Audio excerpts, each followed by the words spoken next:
மன்னா மாமன்னா.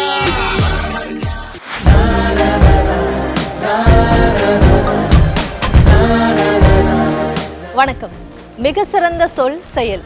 இந்த வரிக்கு எடுத்துக்காட்டாக விளங்கி கொண்டிருக்கிறார் மாண்புமிகு தமிழ்நாடு துணை முதலமைச்சர் அவர்கள்.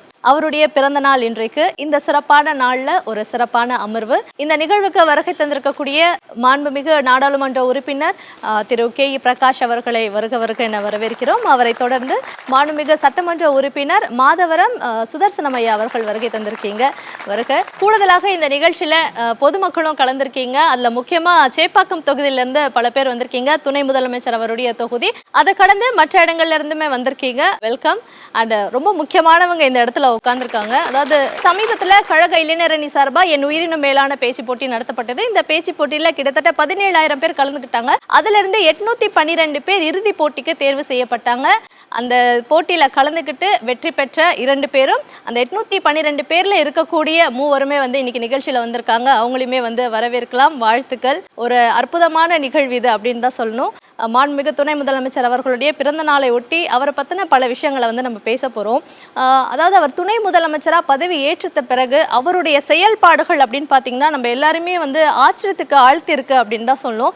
இப்படி பேக் டு பேக் தொடர்ந்து ஒருத்தரால இயங்கிட்டு இருக்க முடியுமா அப்படின்ட்டு ஒரு ஆச்சரியத்தையுமே அவர் நமக்கு கொடுத்திருக்காரு அப்படின்னே சொல்லலாம். ஸோ அவருடைய இந்த பிறந்த நாளை முன்னிட்டு அவருடைய செயல்பாடுகள் உங்களெல்லாம் எந்த அளவுக்கு கவர்ந்திருக்கு அப்படின்றத பகிர்ந்துக்கோங்க. வணக்கம் அண்ணா. வணக்கம் அண்ணே. நான் திருநங்கை நலவாரியத்தினுடைய நலவாரிய உறுப்பினர். என்னோட பேர் அனுஸ்ரீ.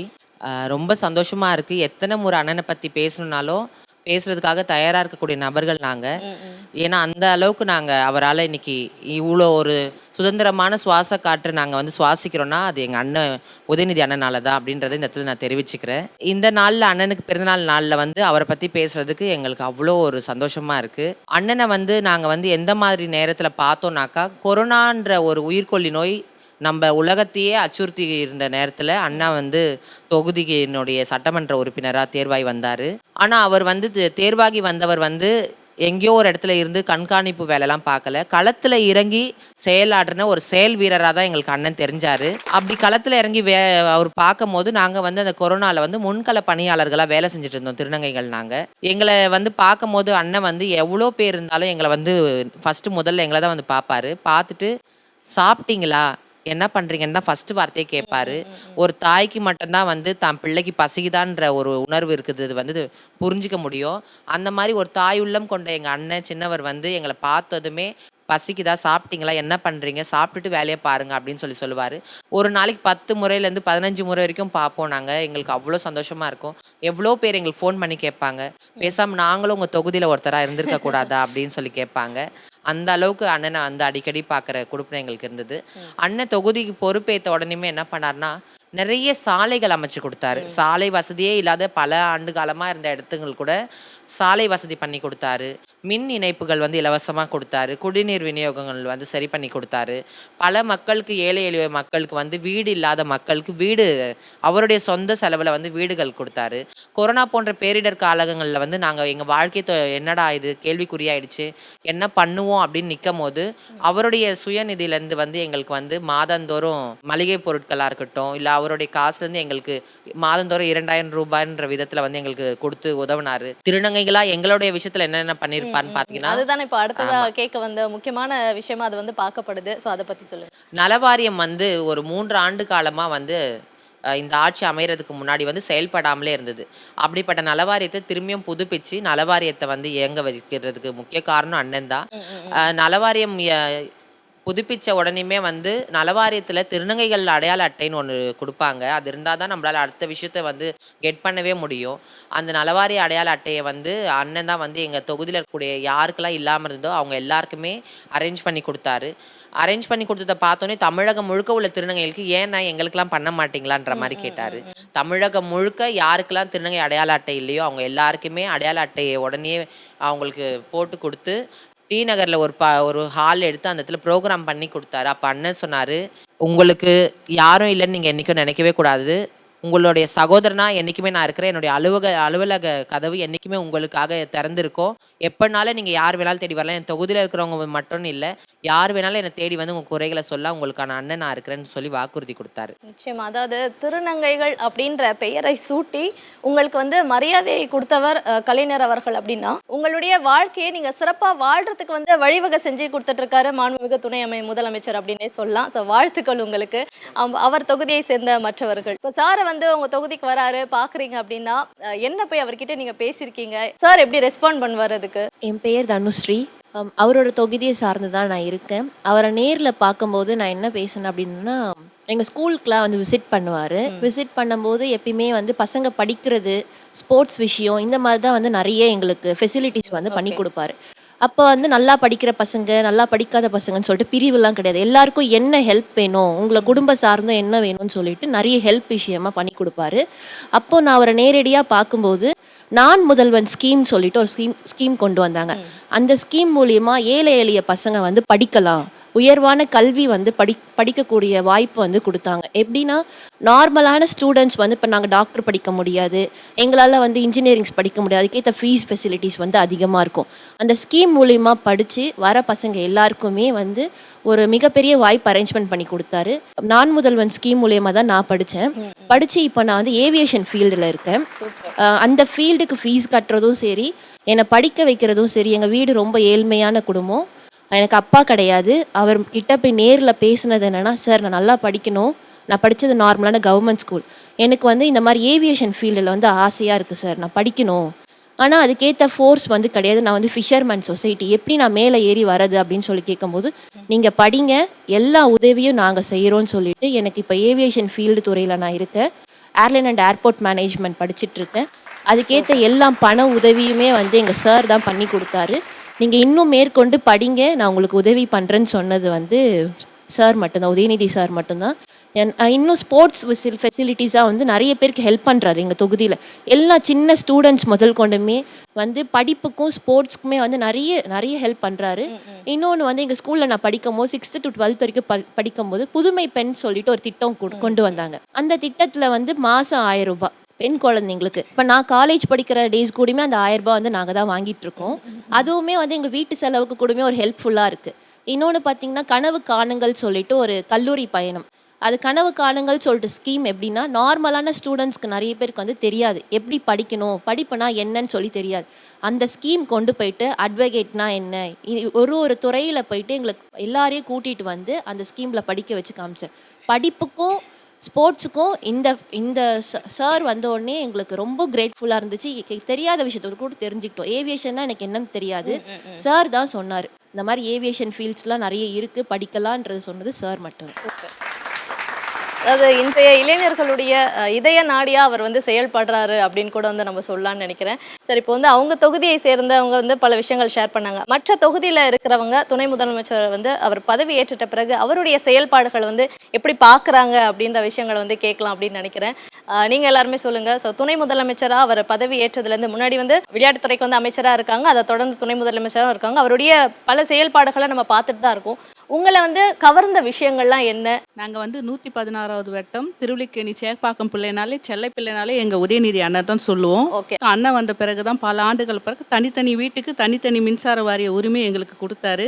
சில நலத்திட்டங்கள்லாம் செய்வார். ஓரத்தில் நாங்கள் வந்து நிறைய குடிசை வீடெல்லாம் இருக்குது. அப்போ அந்த வீடெல்லாம் வந்து அண்ணன் நேரடியாக உள்ளே வந்து பார்ப்பார். நான் ஒரு மினிஸ்டர் புள்ள, நான் ஒரு பெரிய அதெல்லாம் எதுவுமே நினைக்க மாட்டார். மக்களோட மக்களாக வந்து எங்களை கூட வந்து எங்கள் கூட பிறந்தவர் எப்படி இருப்பாரோ அதே மாதிரி வந்து எங்கள் கூட வந்து பேசுவார், எங்களோட இருப்பார். எது தேவையாக இருந்தாலும் என்னை வந்து நேரடியாக கேளுங்க, உங்களுக்காக எதாக இருந்தாலும் நான் செய்கிறேன்னு சொல்லிட்டு அந்த மாதிரி நல்ல திட்டம்லாம் நிறைய நல்ல திட்டம்லாம் செஞ்சுக்கிறாரு. ஒரு சின்ன விஷயம், எங்கள் குழந்தைங்க வந்து ஒரு சைக்கிள் கேட்டால் கூட அண்ணன் வாங்கி கொடுப்பார். ஓகே. அந்த மாதிரி ஒரு உரிமையாக இருக்கிறோம் நாங்கள் எல்லாரும். அதனால் எங்களுடைய சேப்பாக்க செல்ல பிள்ளைனாலே வந்து எங்கள் அண்ணன் தான், வேற யாரும் நாங்கள் சொல்கிற மாதிரி இல்லை. சார், மாண்புமிகு முதலமைச்சர் அவர்களை வந்து நம்ம தாயுமானவர் தந்தையுமானவர் அப்படின்னு சொல்கிறோம். நம்மளுடைய துணை முதலமைச்சர் உதயநிதி ஸ்டாலின் அவர்களை வந்து நிச்சயமா எல்லாருமே அண்ணன்ற மாதிரி தான் வந்து கொண்டாடுறாங்க. தாய் தந்தை இடத்த வந்து முதலமைச்சர் அவர்கள் வந்து இடம் பெற்றிருக்காங்க அப்படின்னா, அண்ணன் அப்படின்ற இடத்துல வந்து துணை முதலமைச்சரை இடம் பெற்றிருக்காங்க அப்படின்னு தான் சொல்லணும். இவங்கெல்லாம் வந்து அவரை நேர்ல சந்திச்சு அவரால் பயன் பெற்றவர்கள். ஆனா நீங்க எல்லாருமே களத்துல இருக்கீங்க. ஒரு விஷயத்தை வந்து எக்ஸிக்யூட் பண்றது அப்படின்றது எவ்வளவு கடினமான விஷயம் இருக்கு, அதெல்லாம் கடந்து ஒரு விஷயத்தை வந்து செயல்படுத்தணும் அப்படின்றது வந்து எப்படி இருக்கும் அந்த ப்ராசஸ்ன்றது உங்களுக்கு நல்லா தெரியும். அந்த கஷ்டங்களெல்லாம் தாண்டி, அந்த ஸ்ட்ரகிள்ஸ் எல்லாம் தாண்டி, இல்லை மக்களுக்காக ஒன்று பண்ணணும் அப்படின்ட்டு எவ்ரி டைம் அவர் ஒரு விஷயத்த பண்ணுறாருல, அதை நீங்கள் 2 பேருமே பார்த்துட்டு தான் இருக்கீங்க அவர் கூடவே இருந்து. ஸோ நீங்கள் அவருடைய செயல்பாடுகள் பார்த்து வியந்த விஷயங்கள் பற்றி சொல்லுங்கள் சார். மிகவும் எளிமையானவர், யாரும் சென்று பார்க்கக்கூடிய அளவுக்கு எளிமையாக இருக்கிறார். இளைஞர்கள் மாணவர்கள்லாம் தீய பழக்க வழக்கங்களுக்கு ஆளாகக்கூடாதுன்னு அவர்கள் மத்தியில் வந்து விளையாட்டை மிக பிரமாதமாக இந்தியாவிலேயே முதன்மையான மாநிலமாக கொண்டு சென்று கொண்டிருக்கிறார். உதாரணமாக சொல்ல வேண்டும் என்றால், கிராமங்களில் வந்து கிரிக்கெட் மெட்டெல்லாம் கிடைக்காது. சாதாரண ஏதாவது ஒரு தேங்காய் மாட்டியை வச்சுட்டு ஆடிட்டு இருப்பாங்க. அதுக்கேற்ற போல் ஒவ்வொரு விளையாட்டு சாதனங்களும் அப்படி தான் இருக்கும்.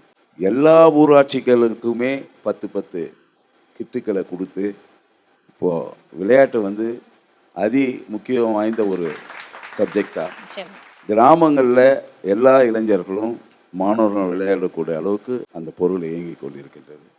அது உண்மையிலேயே ரொம்ப பாராட்டத்தக்கது.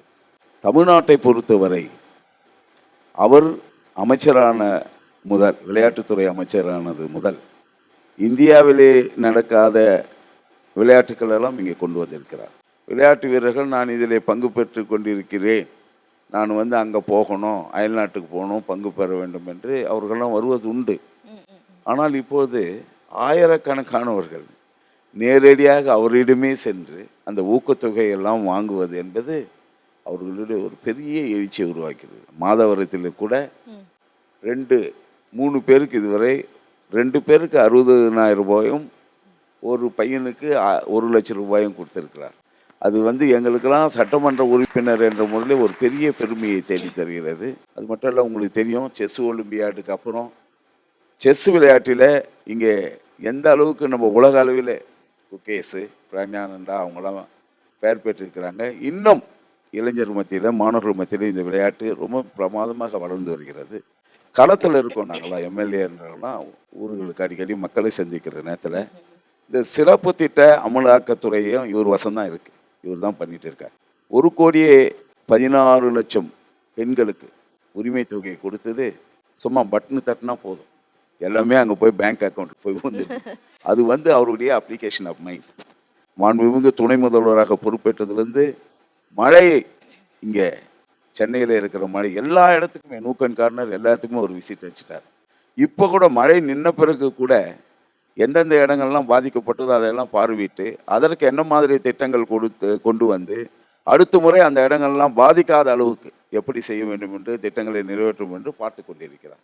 ஆக அரசினுடைய திட்டங்கள் அனைத்துமே மக்களை சேர்கின்ற வகையில், அது விளையாட்டானாலும் சரி, மற்ற சிறப்பு அமலாக்கத்துறையில் இருக்கிற திட்டங்களானாலும் சரி, மக்களை சேர்கின்ற அளவுக்கு மாவட்டம் வாரியாக ஆய்வுகளை நடத்தி அசத்தி இருக்கின்றார். ஒரு ஆய்வு மாவட்ட வாரியாக இவர் வருகிறார் என்றால், வருவதற்கு 15 நாட்களுக்கு முன்பே பல வேலைகள் முடிக்கப்படுகின்றன. இவர் வந்ததுக்கு பிறகு ஏன் முடிக்கவில்லை கேட்ட பிறகு அதிலெல்லாம் மற்ற சில வேலைகள் எல்லாம் உடனடியாக முடிப்பதற்கான முன்னெடுப்பு நடவடிக்கை நடந்து கொண்டிருக்கிறது. இந்த சின்ன இள வயதிலே வந்து பெரிய அளவில் மக்களுடைய பிரச்சனைகள் எடுத்து மக்களுக்காக உழைத்து கொண்டிருக்கிறார் என்றால் அது நம்முடைய மாண்புமிகு துணை முதல்வர் என்பதை நான் பெருமையோடு மகிழ்ச்சியோடு தெரிவித்துக் கொள்கிறேன். சார், நீங்கள் வந்து இளைஞரணி சார்பில் பல விஷயங்கள் எங்க கூட ஷேர் பண்ணணும் அப்படின்னு கேட்குறேன். இளைஞரணி செயலாளராக உதய் அவர்கள் வந்து பொறுப்பேற்ற பின்பு என்ன மாதிரியான மாற்றங்கள், என்ன மாதிரியான புதுமைகளை வந்து அவர் இளைஞரணிக்கு கொண்டு வந்தார் அப்படின்றத நாங்கள் தெரிஞ்சுக்கணும். என்னென்னா, இப்போ குழந்தைகள் வந்து வளர்கிற வரைக்கும் பார்த்தீங்கன்னா அம்மா அப்பாவுடைய அரவணைப்பில் இருப்பாங்க, பள்ளிக்கு வந்து போகும்போது டீச்சர்ஸ் பார்த்துப்பாங்க அப்படின்ட்டோம். அந்த யங் ஏஜுக்கு வந்துட்ட பிறகு எல்லாருக்குமே ஒரு பயம் இருக்கும், குழந்தைகள் வந்து சரியான பாதையில் வந்து கொண்டு போகணும் அப்படின்ட்டு.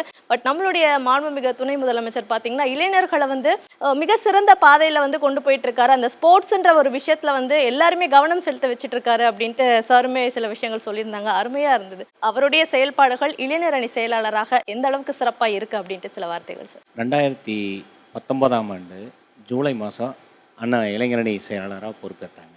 பொறுப்பேற்றதுக்கப்புறம் முதல் கூட்டம் போட்டு தீர்மானம் போட்டோம். அந்த தீர்மானத்தில் அண்ணன் போட்ட தீர்மானத்தில் முதல்ல வந்து நீர்நிலைகளை நம்ம வந்து சமூக பணியத்தை முதல்ல கையில் எடுத்தார். எப்படி நம்மளுடைய வாழ்வாதாரம் எங்கெங்கே தொய்வாக இருக்குது இதையெல்லாம் பார்த்து முதல்ல சமூக பணியை பண்ணணும் அப்படின்னு சொல்லி நீர்நிலைகளை தூர்வாரதா ஃபஸ்ட்டு போட்டார்.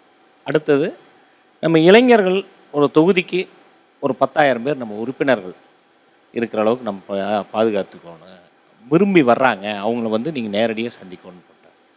அந்த ரெண்டுலேயும் மிகப்பெரிய வெற்றி பெற்றார். ஃபஸ்ட்டு எடுத்த முதல் இதே அதுதான்.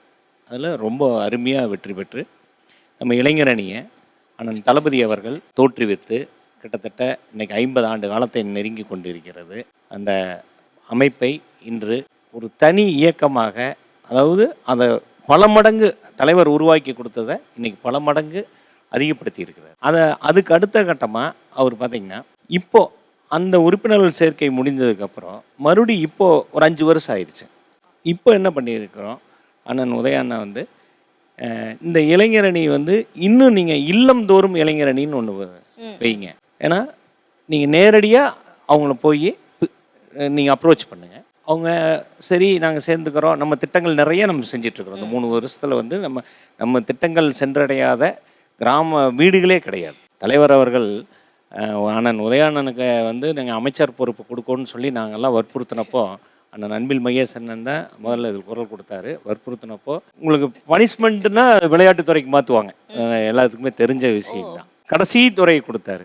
அதை வந்து அண்ணன் சொன்ன மாதிரி, நம்ம எம்எல்ஏ சுதர்சன் சொன்ன மாதிரி முதல் துறையாக இன்னைக்கு கொண்டு வந்துட்டார். எந்தெந்த கேம்ஸ், அதாவது கிராமப்புறத்தில் இருக்கிறதையும் ஹைலைட் பண்ணுறாரு. வெளிநாடுகள் இருக்கிற கார் பந்தயம் மாதிரி இருக்கிறதையும் நம்ம நாட்டுக்கு தமிழ்நாட்டுக்கு கொண்டுகிட்டு வந்து மிகப்பெரிய அளவில் கொண்டு போகிறாரு. அதே மாதிரி தான் இளைஞரணியை வந்து 2012 அண்ணன் தலைவர் நம்ம தலைவர் அவர்கள் புதுப்பித்து எங்களையெல்லாம் பொறுப்பில் கொண்டு வந்தாங்க. நேரடியாக கிராமந்தோறும் போய் கலாய்வு பண்ணி பொறுப்பில் கொண்டு வந்தாங்க. இப்போது அதே மாதிரி இந்த தடவை இளைஞரணியை மறுபடியும் அடுத்த புது செட்டு உருவாக்கணும்னு அடுத்தடுத்த கேட்டகரி நம்மக்கிட்ட கொண்டு வரணும்னு சொல்லி அவங்க நேரடியாக கலாய்வு பண்ணி கிட்டத்தட்ட பார்த்தீங்கன்னா இன்றைக்கி 650 மாவட்ட அமைப்பாளர், மாநகர அமைப்பாளர், துணை அமைப்பாளர்களை நேரடியாக விசிட் பண்ணி 3 முறை அவங்கள வந்து ஒருத்தரையும் மிஸ் பண்ணிடக்கூடாதுன்னு ரொம்ப செலக்டிவாக இன்றைக்கி செலக்ட் பண்ணார். அவங்க எல்லாருமே இன்றைக்கி ரொம்ப சிறப்பாக பண்ணிக்கிட்டு இருக்கிறாங்க. நாங்கள் துணைச்செயலாளர்கள் 9 பேர் இருக்கிறோம். 9 பேரும் 9 விரல், கட்டை விரல், அந்த மாதிரி தான் இன்றைக்கி நாங்கள் செயல்பட்டுக்கிட்டு இருக்கிறோம். அது மாதிரி ஒவ்வொன்றையும் பார்த்து பண்ணுறார்.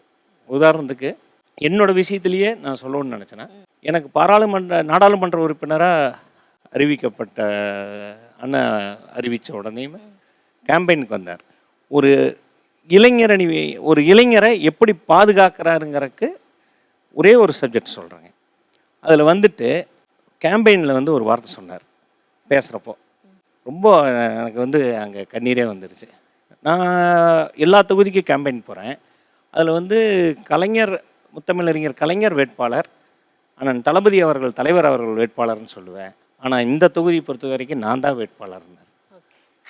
அப்போது அவரை நம்பி இருக்கிறவங்களும் அவர் எப்படி காப்பாற்றுறாருங்கிறதுக்கு இது ஒன்று தான் உதாரணங்க. அந்த மாதிரி ஒவ்வொரு இளைஞரணியில் வந்து தலைமை பொறுப்பில் இருக்கிறவங்களும் சரி, கீழே வார்டு பொறுப்பில் இருக்கிறவங்களும் சரி, சரிசமமாக பார்க்குறாரு. அதனால தான் இன்றைக்கி வந்து கிட்டத்தட்ட 25 லட்சம் உறுப்பினர்கள் வந்து நாங்கள் வந்து தொகுதிக்கு 10,000 சேர்த்துறப்பவே வந்துருச்சு. இப்போ வந்து அதை தாண்டி 50 லட்சம் உறுப்பினர்களாக இப்போ போயிட்டுருக்கு. ஏன்னா எந்த ஒரு கட்டமைப்பையும் வந்து வளர்த்தி கொண்டுகிட்டு போகணும். அதை வந்து அபரிமிதமாக முன்னெடுத்து கொண்டு போகிறாங்க. எந்த ஒரு இயக்கத்துக்கும் இந்த மாதிரி ஒரு இளைஞர் அணியில் வந்து ஒரு தலைவர் கிடைக்கல. எங்களுக்கு வந்து அது ஒரு மிகப்பெரிய மாண்புமிகு தலைவர் அவர்கள் வச்ச சோதனை அத்தனையிலேயும் அவர் ஜெயிச்சு வந்துட்டு இருக்காருன்னு தான் நம்ம சொல்லணும். அதே மாதிரி அவங்க தொகுதியில் இருக்கிறவங்களாம் சொன்னாங்க. நான் அவங்க சொன்னது கூட அவங்க சட்டமன்ற உறுப்பினரானோடனே அந்த வீதிக்குள்ளே போய் பொது கழிப்பிடத்தை முதற்கொண்டு உள்ளே போய் பார்த்தார். அதே மாதிரி தான் இபி சர்வீஸ் கிட்டத்தட்ட அந்த ஒரே நாளில் ரொம்ப வருஷமாக இல்லாத இபி சர்வீஸ் 700 பேருக்கு என்னமோ ஒரே நாளில் சர்வீஸ் வாங்கி கொடுத்தாரு. அது மட்டும் இல்லாமல் இந்த மனித கழிவை வந்து ஒரு மனிதனே வந்து அள்ளக்கூடாது அப்படின்றதுக்காகவே அவருடைய கட்டளையிலேருந்து பணத்தை போட்டு அவர் வந்து ஒரு மிஷினை வந்து தயார் பண்ணி அதை வச்சு வந்து அந்த இடத்தையே சுத்தம் பண்ணார் அப்படின்ற விஷயங்களுமே வந்து நம்ம பார்க்க தான் செஞ்சோம். கண்டிப்பாங்க. அதே மாதிரி தான் தலைவர் அவர்கள் வந்து மேயராக இருக்கிறப்போ நம்ம சென்னை மாநகராட்சி வந்து சென்னை வந்து சிங்கார சென்னை, அதாவது சிங்கப்பூர் மாதிரி மாற்றணும்னு இருந்தார். அதை வந்து இந்த இது காலகட்டத்தில் இந்த மழை வெள்ளத்தில் அது கிட்டத்தட்ட சிங்கப்பூர் மாதிரியே பண்ணிட்டார் அண்ணன். அந்த அளவுக்கு வந்து எந்த ஒரு எங்கேயுமே ஒரு குறையே இல்லாத அளவுக்கு பண்ணிட்டு, அண்ணன் சொன்ன மாதிரி ஒரு சில குறைகள் இருக்கிறது இப்போ ரெட்டிஃபை பண்ணிகிட்டு இருக்காரு. இப்போ ஃப்ரீ டைமில் இப்போ அதெல்லாம் தான் பார்த்துட்டு இருக்காரு. ரொம்ப அருமையாக போயிட்டுருக்கு. அதே மாதிரி தான் பேச்சாளர்கள், புது பேச்சாளர்கள், புது ரத்தம் உள்ள இளைஞர் பேச்சாளர்கள் வரணுங்கிறதுக்காக பேச்சு போட்டியை வச்சார். கிட்டத்தட்ட 17,000 பேர் விண்ணப்பிச்சாங்க. 17,000 பேர்த்தில் நாங்கள் எல்லாம் என்ன சொன்னோம்னா, அண்ணங்கிட்ட டிஸ்கஷனில் இருந்தப்போ இது தலைவருடைய நூற்றாண்டுக்கு நாங்கள் போட்ட தீர்மானத்தில் ஒன்று. அப்போ வந்து என்ன சொன்னாங்கன்னா, நாங்கள் சொன்னது வந்து ஒரு மாவட்டத்துக்கு 3 பேர்த்த தேர்ந்தெடுக்கலாம், அப்படி ஃபஸ்ட்டு செகண்ட் தேர்ட் அப்படி தேர்ந்தெடுக்கலாம்னு சொன்னோம். ஆனால் தலைவர் அவர் எப்படி சிந்திச்சார் பாருங்க. நீங்கள் 3 பேர் தேர்ந்தெடுக்கிறீங்கன்னா மொத்தம் 72 மாவட்ட கழகங்கள் இருக்குது. எத்தனை பேர் வருவாங்க? 210 பேர் வருவாங்க. அப்படி வேண்டாம், நீங்கள் பேச்சு நல்லா இருக்கிறவங்க அத்தனை பேர்த்துக்கு மார்க் போடுங்க, அதில் வந்து செலக்ட் பண்ணுங்கன்னு சொல்லித்தான் 910 பேர்த்த வந்து ஃபஸ்ட்டு செட்டில் நாங்கள் உள்ளே கொண்டு வந்தோம். அந்த 910 17,000 பேருமே தகுதி வாய்ந்தவர்கள் தான், அதில் ஒன்றும் மாற்றுக்கிறதே கிடையாது. அவங்களுக்கு நாளைக்கு பின்காலத்தில், ஏன்னா இது ஆண்டுதோறும் இனிமேல் நடக்க போகுது, அடுத்த வருஷமும் அவங்க கலந்துக்குவாங்க. அந்த 910 பேர்லேயும் செலக்ட் பண்ணி 183 பேர் வந்திருக்காங்க. நாங்கள்லாம் சொன்ன மாதிரி எடுத்திருந்தா நிறையா ரொம்ப ஒரு 50 பேர் 40 பேர் தான் வந்திருப்பாங்க. அவருடைய ப்ராட் திங்கிங், ஒவ்வொருத்தரையும் நம்ம இதில் எப்படி செலக்ட் பண்ணலாம், அது மாதிரி நான் ஒரு புக்கில் கூட படிச்சிருக்கிறேங்க. சிவாஜிக்கு எப்படி இப்படி கலைத்துறையில் இவ்வளோ வந்தாருன்னு சொல்கிறப்போ, அந்த தாய் கருவிலேயே வந்து அதை ஊட்டி வளர்த்தாங்க. அந்த மாதிரி தாங்க அண்ணன் வந்து கருவிலேயே. ஏன்னா இவர் வந்து பிறக்கிறப்போ வந்து தலைவர் வந்து ஜெயிலில் இருந்தாங்க. அப்போ அண்ணியோட அந்த வேதனைகள் எப்படி இருந்திருக்கு, அது பூரா அவர் கருவிலேயே அவர் வந்து அதையெல்லாம் கற்றுக்கிட்ட வளர்ந்து வந்தார்னு தான் நாங்கள் சொல்லுவோம். சிம்பிளிசிட்டி, அண்ணன் சொன்ன மாதிரி சிம்பிளிசிட்டி. எந்த இடத்துலையும் ஒரு சின்ன ஒரு கௌரவம் கூட பார்க்குறதில்ல. எவ்வளவு வேணாலும் இறங்கி போகிறாரு. பசங்க ஈஸியாக அப்ரோச் பண்ணுறாங்க. நம்ம அண்ணன் வந்து முதல்ல இன்னொன்று கையில் எடுத்தாருங்க. வந்த உடனே கட்சியினுடைய மூத்தவர்களுக்கெல்லாம் பொற்களி கொடுக்கலாம், அவங்களாம் கஷ்டப்பட்டுருக்காங்க அப்படின்னு சொல்லி ஒவ்வொரு மாவட்டத்துலையும், அண்ணன் மாவட்டத்தில் கூட 2000 பேர் 3000 பேர் ஒவ்வொரு மாவட்டத்துலேயும் மூத்த கட்சிக்காரருக்கு எல்லாம் வந்து பொற்களி கொடுத்தாரு. பொற்களிங்கிறது வந்து கௌரவப்படுத்துறது, 50 ஆண்டு காலம் கட்சிக்காக உழைச்சவங்களுக்கு கௌரவப்படுத்துறது. ஃபஸ்ட்டு மூத்தவர்களுக்கு தான் அவர் அந்த மதிப்பை கொடுத்தார். அதுக்கப்புறம் தான் இளைஞர்கள் கையில் எடுத்தார். அவங்களையும் கௌரவப்படுத்திட்டு தான் உள்ளேயே அவருடைய அடியெடுத்து கட்சிக்குள்ளே வச்சார். இன்றைக்கு வரைக்கும் 5 வயசு பையன், அவனுக்கு ஒரு விவரம் தெரியுதுன்னா 5 வயசு பையன். இப்போ உதாரணத்துக்கு ஒரு கட்சியில் நாங்களாம் இருக்கிறோமோ, இளைஞர்கள் இருக்கிறோமோ, எங்களுடைய பசங்கள்லாம் பார்த்திங்கன்னா 5 வயசு 6 வயசு 7 வயசு தான் இருக்கும். அவங்க பசங்கள்லேருந்து பார்த்திங்கன்னா இன்றைக்கி அந்த உணர்வு வந்து அதிகமாக இருக்குது. உதயானம் மேலே அவ்வளோ விரும்புகிறாங்க. 5 வயசு 15 வயசு 25 வயசு 35 வயசு 75 வயசு 80 வயசு எல்லாருமே இன்னைக்கு வந்து ஆவரேஜாக ஒரு தலைவராக அண்ணன் உருவெடுத்துட்டாங்க. நிச்சயமா கண்டிப்பாக இது மிகப்பெரிய ஒரு, அதாவது திராவிட தலைவர்களுடைய வரிசையில இன்றைய காலகட்டத்துக்கான ஒரு தலைவரா உயர்ந்து வந்துட்டு இருக்காரு அப்படின்னே சொல்லலாம். அதே மாதிரி நீங்க பேச்சு போட்டியை பத்தி பேசியிருந்தீங்க. இந்த பேச்சு போட்டியில வந்து தேர்வாகி வெற்றி பெற்ற அந்த இளம் பேச்சாளர்கள் இங்கே தான் இருக்காங்க. அவங்கள வந்து நம்ம சந்திச்சிருவோம். முதல்ல வாழ்த்துக்கள் சார். வந்து பல விஷயங்கள் பேசிட்டு இருந்தாங்க, கை வந்து நார்மலா தட்டினீங்க. அந்த பேச்சு போட்டி அப்படின்னு உடனே உங்க சைட்ல இருந்து உற்சாகத்தை நல்லாவே பார்க்க முடிஞ்சது. முதல்ல மிகப்பெரிய வாழ்த்துக்கள் உங்களுக்கு. ஏன்னா 17,000 பேர்ல இருந்து அந்த 182 பேர் அப்படின்னு வரும்போது அதுக்குள்ள வந்திருக்கீங்க. அதுலயுமே முதல் பரிசு பெற்ற மோகநிதி அவர்கள் தன்னடக்கமா எனக்கும் அதுக்கும் சம்பந்தமே இல்லை அப்படின்ற மாதிரி அமைதியா உட்கார்ந்துருக்காங்க. 3வது இடத்தை பிடிச்சிருந்தாங்க வியானி விஸ்வா அவர்கள். வாழ்த்துக்கள். அண்ட் நீங்க 3 பேருமே அந்த 182 வெற்றியாளர்கள்ல வந்து இடம் பிடிச்சிருக்கீங்க. அந்த ஜேர்னி உங்களுக்கு வந்து எப்படி இருந்தது? துணை முதலமைச்சரை வந்து சந்திக்கும் போதெல்லாம் எப்படி இருந்தது? ஒரு போட்டி நடக்கும் போதே வந்து கண்டிப்பா வந்து நம்மளோட அண்ணா அவங்க வந்து கண்டிப்பா வந்துருவாங்க. வந்த உடனே அவர் கேட்கிற 2 வார்த்தை வந்து முதல்ல என்ன கேட்பாங்க, எல்லாரும் சாப்பிட்டீங்களா, உங்களை எல்லாரும் இவங்க நல்லா கவனிச்சுக்கிட்டாங்களா, இது 2 தான் கண்டிப்பா கேட்பாங்க. இது வந்து நம்ம குடும்பத்துல இருக்கிறவங்க தானே கேட்பாங்க, வேற யாரும் டக்குன்னு பார்த்தோன்னு சும்மா சாப்பிட்டீங்களான்னு கேட்கறத தாண்டி இவங்க எல்லாம் உங்களை நல்லா கவனிச்சுக்கிட்டாங்களா அப்படின்ற கேட்கறது வந்து பர்சனலாக அவரோட எங்களுக்கு வந்து ஒரு நல்ல கனெக்ட் வந்து உருவாச்சு. அதுக்கப்புறம் இதுக்கு ப்ரிப்பேர் பண்ணும்போது, பேச்சு போட்டிக்கு ப்ரிப்பேர் பண்ணும்போது அந்த கொள்கையோட, திராவிடத்தோட கொள்கையின் மேலே ஒரு ஈர்ப்பு, ஒரு பற்று அந்த மாதிரியே உருவாடிச்சு. சில டைம்லாம் அதை படிக்கும்போது கண்ணீரெல்லாம் வந்துடும். அந்த மாதிரி இவ்வளோ கஷ்டப்பட்டிருக்காங்கல்ல இந்த இயக்கத்துக்காக, மக்களுக்காக இவ்வளோ கஷ்டப்படுறாங்களேன்னு தோணி இருக்கு. இப்போ வந்து ஆக்சுவலாக இங்கே உட்கார்றதுக்கு நாங்கள் ரொம்ப பெருமையாக ஃபீல் பண்ணுறோம். எல்லாரும் வந்து இவர் வந்து முன்னாடி வந்து நம்ம அண்ணா அவங்க வந்து ஒரு சட்டமன்ற உறுப்பினரா இல்லைனா இளைஞர் நலன் மற்றும் விளையாட்டு மேம்பாட்டுத்துறை அமைச்சரா இப்போது வந்து துணை முதலமைச்சரா இது எல்லாத்துக்குமே அவருக்கு அடித்தளமா இருந்தது அவரோட பிரச்சாரம் தான் நான் நினைக்கிறேன். அவரோட பிரச்சாரத்தில் எல்லாருமே வந்து ஒன்றிய அரசு இது பண்ணலைன்னு சொல்லிட்டு இருந்த காலகட்டத்தில் அவர் வந்து ஒரு செங்கலை தூக்கி இது தாங்க பண்ணாங்க, வேற ஒன்றும் பண்ணலை, ஒரு 29 பைசாவை காமிச்சு அவங்க இதை தவிர வேற ஒன்றும் பண்ணலைன்னு ஒரு துணிச்சலோட ஒரு தைரியமாக சமூக நீதியோட பார்வையில் சமத்துவத்துக்காக அவர் யோசிச்சு அந்த துணிச்சல் தான் இந்த இளைஞர்களை வந்து எங்களை அவருக்கு பின்னாடி வந்து நிற்க வச்சிருக்கு அப்படின்றத நான் நம்புகிறேன். இந்த ஈர்ப்பு திராவிட கொள்கையின் மீது இருக்கிற எங்களோட பற்று வந்து தொடரும். சூப்பர். முதலில் அண்ணன் அவர்களுக்கு இனி அகவை துளிர் நல்வாழ்த்துக்கள். உதயநிதி அண்ணாவை பொறுத்த வரைக்கும் எனக்கு படத்துலேருந்து எனக்கு ரொம்ப பிடிக்கும். அரசியல் வந்த பிறகு என்னோட மோட்டிவேட்டராகவே மாறிட்டாங்க. ஏன் அப்படின்னா இப்போ எல்லார் வாயிலேருந்து அண்ணன் வருது இல்லை, அண்ணன் வருது. இந்தியாவிலேயே ஒரு மாநிலத்தோட துணை முதல்வரை அண்ணன் உரிமையோட அழைக்க முடியும் அப்படின்னா வந்து உதயநிதி அண்ணா தான். ஏன்னா அந்த அளவுக்கு ஒரு உணர்வுபூர்வமான உறவு வந்து ஏற்பட்டுச்சு. அதுக்கு ஒரு சிறிய எடுத்துக்காட்டு நான் சொல்கிறேன். தஞ்சாவூரில் நிறைய பேச்சாளர்கள் இருக்காங்க, பெரிய பெரிய பேச்சாளர்கள் இருக்காங்க. எப்படி அவ்வளோ சுலபமாக வந்து அந்த வார்த்தையை வந்து அண்ணன் சொன்னாங்க அப்படின்னு தெரியல. இன்ன வரைக்குமே எனக்கு வந்து அந்த வார்த்தையை நினச்சி பார்க்கும் பொழுது நம்ம ஏதோ ஒன்று புண்ணியம் பண்ணியிருக்கோண்டா அப்படின்ற மாதிரி. நான் என்னோட வாழ்க்கை பதிவை வந்து ஒரு வீடியோவை எடுத்து வந்து அண்ணனோட சமூக வலைத்தள பக்கம் எல்லா பக்கங்கள்லையுமே வந்து போட்டிருந்தாங்க. அப்போ வந்து கீழே எனக்கு நன்றி தெரிவிக்கிறது, எனக்கு வாழ்த்து தெரிவிக்கிறதுக்காக சில வரிகள் குறிப்பிட்டிருந்தாங்க. தஞ்சை நெற்களஞ்சியத்தின் சொற்களஞ்சியமாக தம்பி ஜோ வியானீஸ்வர் அவர்கள் விளங்கி கொண்டிருக்கிறார் என்று. இதெல்லாம் ஒரு மிகப்பெரிய வார்த்தை. சொற்களஞ்சியம் அவ்வளோ சீக்கிரம் வந்து யாரும் சொல்லிட மாட்டாங்க அந்த வார்த்தையெல்லாம். இதெல்லாம் வந்து எங்களை வந்து மோட்டிவேட் பண்ணுற ஒரு விதமாக இருக்குது, எங்களெல்லாம் ஊக்குவிக்கிற ஒரு விதமாக இருக்குது. இந்த சேப்பாக்கம் தொகுதியிலே நிறைய பேர் அவங்களோட சாதனைகள்லாம் சொன்னாங்க, அண்ணன் என்னென்ன பண்ணியிருக்காங்க அப்படின்னு சொல்லிட்டு. சேப்பாக்கம் தொகுதி வந்து ஒரு முதல்வர் தொகுதி. தொடர்ந்து 3 முறை கலைஞர் அவர்களை நொறுக்கி எடுத்து அந்த ஒரு தொகுதி. இப்போ அண்ணன் அவர்கள் வந்து வின் பண்ணியிருக்காங்க அதில். அப்படிங்கும்பொழுது உதயநிதி அவனோட இயல்பே என்னென்ன அப்படின்னா களத்தில் இறங்கி போய் பயங்கரமாக செஞ்சுருவாங்க. அது எனக்கு சின்ன வயசுலேருந்து பேராசிரியர்கள் சொன்னது தான். என்ன சொன்னாங்க அப்படின்னா ஒரு கதை, அவங்க நிகழ்வு ஒன்று சொன்னாங்க. சேப்பாக்கத்தில் வெற்றி பெற்றதுக்கு அப்புறம் வந்து பயங்கரமாக நலத்திட்ட உதவிகள் களத்தில் இறங்கி மக்களுக்கு தேவையான எல்லாம் செஞ்சுக்கிட்டு இருந்தாங்க. அப்போ வந்து அவங்க பேசிக்கிறாங்க, என்ன தம்பி இப்படி வேலை பார்க்குறாரு, களத்தில் இறங்கி ரொம்ப பரபரப்பாக இருக்கார், தேனி மாதிரியே இருக்காரு அப்படின்னு சொல்லும்போது இப்போ தானே அரசியலுக்கு வந்திருக்கிறாரு அப்படின்னு கிண்டலாக பேசுகிறாங்க. ஆனால் உண்மையிலே அண்ணனோட இயல்பு இப்படிதான்ட்டு துணை முதல்வர் ஆன பிறகும் அதை தேனி மாதிரியே இருக்கிறாங்க. அப்படியே பறந்துக்கிட்டு கலாய்வு செய்கிறதா இருக்கட்டும். இப்போ வந்து சென்னையில் ஏற்பட்ட வெள்ளப்பெருக்கும் போது மற்ற கட்சி தலைவர்கள் வந்து படகுல அமர்ந்துக்கிட்டு ஃபோட்டோ எடுக்கிறதுக்காகவே மக்களை அலக்கழிச்ச தலைவர்கள்லாம் நிறைய பேர் இருக்கிறாங்க.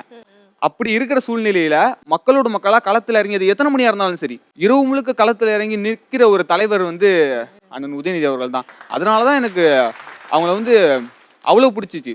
அண்ணனோட பதில்கள் இருக்குல்ல, ஒரு சில பதில்கள்லாம் ஆணித்தரமாக இருக்கும். அவ்வளோ சீக்கிரம் யாரும் அதெல்லாம் சொல்லி இந்த தலையை சீவறதுக்கு, ஏன் தலையை சீவறதுக்கு எதுக்கு எவ்வளோ லட்சம் கொடுக்குங்க, 10 ரூபா சீப்பு போதும் அப்படின்னு சொல்கிற விஷயமா இருக்கட்டும். இந்த டிஷர்ட் இருக்கு இல்லையா, இந்த டிஷர்ட்டை நீங்கள் போடக்கூடாது அப்படின்னு சொல்லிட்டு இன்ன வரைக்குமே எதிர்ப்பு தெரிவிச்சுக்கிட்டு இருக்காங்க, கோர்ட்டில் கேஸ் போட்டுக்கிட்டு இருக்கிறாங்க. அதையெல்லாம் மீறி வந்து நான் இப்படி தான் பண்ணுவேன் அப்படின்ற மாதிரி ஒரு முறை அந்த சனாதனத்தை பற்றி பேசுனதுனால அண்ணா மேலே கேஸ் போட்டு நீதிமன்றத்துக்கு வழக்கு போணுச்சு. அப்போ அதை அங்கே பேசின ஒரு வார்த்தை வந்து இது வரைக்கும் யாருமே பேசாத ஒன்று.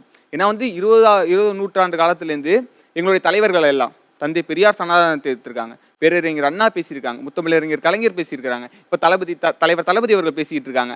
நான் பேசுறதுல என்ன தப்பு, இன்னும் பேசுவேன் அப்படின்னு சொல்லிட்டு கோர்ட்டில் பேசுனாங்க, கேஸ் போட்ட போது பேசுனாங்க. அந்த ஒரு தைரியம் இருக்கு இல்லையா, அதுதான் அண்ணன் அவரோட மிகப்பெரிய உயரத்தில் கொண்டு போய் நிப்பாட்டி இருக்கு அப்படின்னு.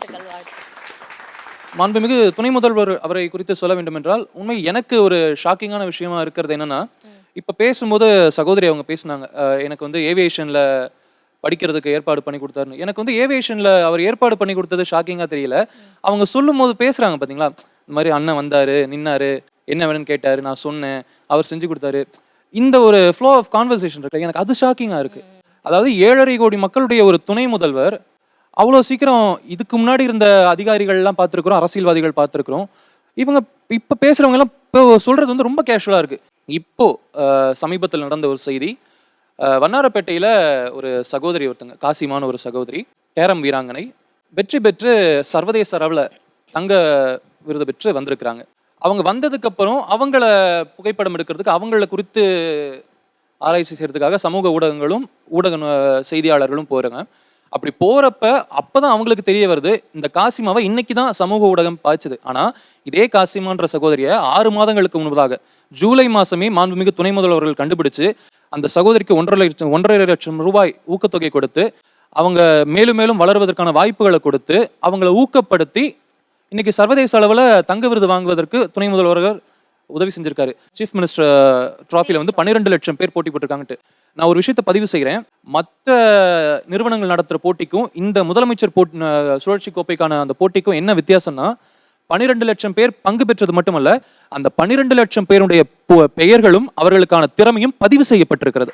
இன்னைக்கு நீங்க விளையாட்டுத்துறை போய் பார்த்தீங்கன்னா இந்த மாவட்டத்தில் நல்லா கேரம் விளையாடுறது யாரு, இந்த மாவட்டத்தில் சிறந்த நீச்சல் வீராங்கனை யாரு, சிறந்த நீச்சல் வீரர் யாரு, இந்த மாவட்டத்தில் சிறந்த ஈட்டி எறிபவர் யாரு, அது பதிவு செய்யப்பட்டிருக்கிறது. ஸோ அது மிகப்பெரிய விஷயமா பார்க்குறேன். அதை தொடர்ந்து செஞ்சுக்கிட்டு இருக்காரு மாண்புமிகு துணை முதல்வர் அவர்கள். இளைஞர் அணி சார்பாக நடத்தப்பட்ட என் உயிரினு மேலான பேச்சு போட்டி அப்படின்ற அந்த சிறப்பான நிகழ்ச்சியில சந்தோஷ், உங்களுக்கு கிடைச்ச அனுபவம் வந்து என்ன மாதிரி இருந்தது? துணை முதலமைச்சர் அவர்களை வந்து நேரில் சந்திச்சிங்களா? என்ன மாதிரியான விஷயங்களை வந்து 2 பேருமே பகிர்ந்துக்கிட்டீங்க? இதை பத்தி சொல்லுங்க. வணக்கத்துக்குரிய இளம் தலைவர் அவர்கள் இன்றைக்கு உயிரினு மேலான பேச்சு போட்டி என்று ஒரு பேச்சு போட்டி நடத்தியிருந்தார். ஏறத்தாழ 17,000 பேர் கலந்து கொண்ட பேச்சு போட்டி. அதில் மண்டல அளவில் ஒரு 912 பேர், இறுதியாக ஒரு 182 பேர் என்று அடையாளம் காட்டியிருந்தார். அந்த நிகழ்ச்சியினுடைய இறுதி நிகழ்ச்சியிலே நம்முடைய அறிவாலயத்தில் மன்முக துணை முதலமைச்சர் அவர்கள் பேசுகிற போது சொன்னார், இந்த 182 பேரையும் மாவட்ட கழக செயலாளர்கள் அந்தந்த மாவட்ட கழகங்களில் பேச வாய்ப்பு தர வேண்டும் என்று. இது எப்படி பார்க்குறேன்னா, எல்லா கோயிலுக்குலேயும் ஒரு தேர் நடக்கும், தேர் போகும். தேர் பார்க்கின்ற போது என்ன பண்ணுவாங்கன்னா, அவங்க சாமி கும்பிட்டு தங்க வீட்டில் இருக்க குழந்தைய தூக்கி ஷோல்டர் மேலே வச்சு நீ சாமி கும்பிடுவான்னுவாங்க. அந்த மாதிரி வெற்றி பெற்ற 3 பேரை மட்டும் இல்லாமல் எங்கள் 182 பேரையும் இன்றைக்கு தமிழ்நாடு முழுவதும் அலையாக காட்டியிருக்கிறார். அந்த வகையில் இந்த நவம்பர் 4ஆம் தேதி அன்னைக்கு சென்னை தெற்கு சைதாப்பேட்டையில் பேசியிருக்கிறோம். வர இருக்கிற நாட்களில் எனக்கு இன்றைக்கி 7 மாவட்டங்களில் பேச வாய்ப்பு இருந்திருக்கு. அரியலூர், பெரம்பலூர், இன்றைக்கு புதுக்கோட்டை, திருவள்ளூர் என்று இத்தனை இடங்களில் பேச வாய்ப்பு தந்தது நம்முடைய துணை முதலமைச்சர் தான். இதுபோல இளைஞர்களுடைய சிந்தனைகள் அவங்கள ஆர்வத்தை அவராக பூர்த்தி செஞ்சு செய்கிறாரு என்பது எங்கள் இளம் தலைவரை மிகுந்த பாராட்டக்கூடிய விஷயம். அதை தாண்டி ஒரு திமுக கழகத்தின் தொண்டனா அவரை நான் நேசிச்சது எப்போன்னு பார்த்தீங்கன்னா, அவர் ஒரு பிரச்சாரத்துக்காக திருவள்ளூர் செல்கிறார். அப்போ ஒரு வேனில் துணை முதலமைச்சர் இருக்கார், என் தொண்டனை நீ அடிச்சுனா ரோட்டில் வந்து உட்காருவன்றார். அங்கே நான் அவரை நேசித்தேன். வள்ளுவர் கோட்டத்தில் நீட் எதிர்த்து ஒரு உண்ணாவிரதம் நடக்கிறார். உண்ணாவிரதத்தில் நான் பங்கேற்றிருக்கேன். சகோதரி அனிதா பற்றி பேசும்போது கண்கலங்கிறார். அந்த தலைவர், அப்படி ஒரு தலைவரை நம்ம இப்படிப்பட்ட ஒரு தலைவருக்கு தொண்டனாக இருக்கிறது பெருமையாக நினைக்கிறேன். அவரால் உருவாக்கப்பட்ட 182 பேச்சாளர் ஒருவன் மகிழ்ச்சி அடைகிறேன். மோகநிதிக்கு மிக சிறந்த வாழ்த்துக்களை வந்து தெரிவிச்சுக்குவோம். முதல் பரிசு வென்ற ஒரு நபராக நீங்கள் இருக்கீங்க. மேடையில் வந்து ஒரு அழகான தருணமும் உங்களுக்கு அமைஞ்சது. உங்களுக்கு வந்து பரிசு கொடுக்கும் பொழுது மாண்புமிகு முதலமைச்சர் அவர்கள் வந்து உங்களுடைய தோள்களை தட்டினார். அருமையான தருணம் அது.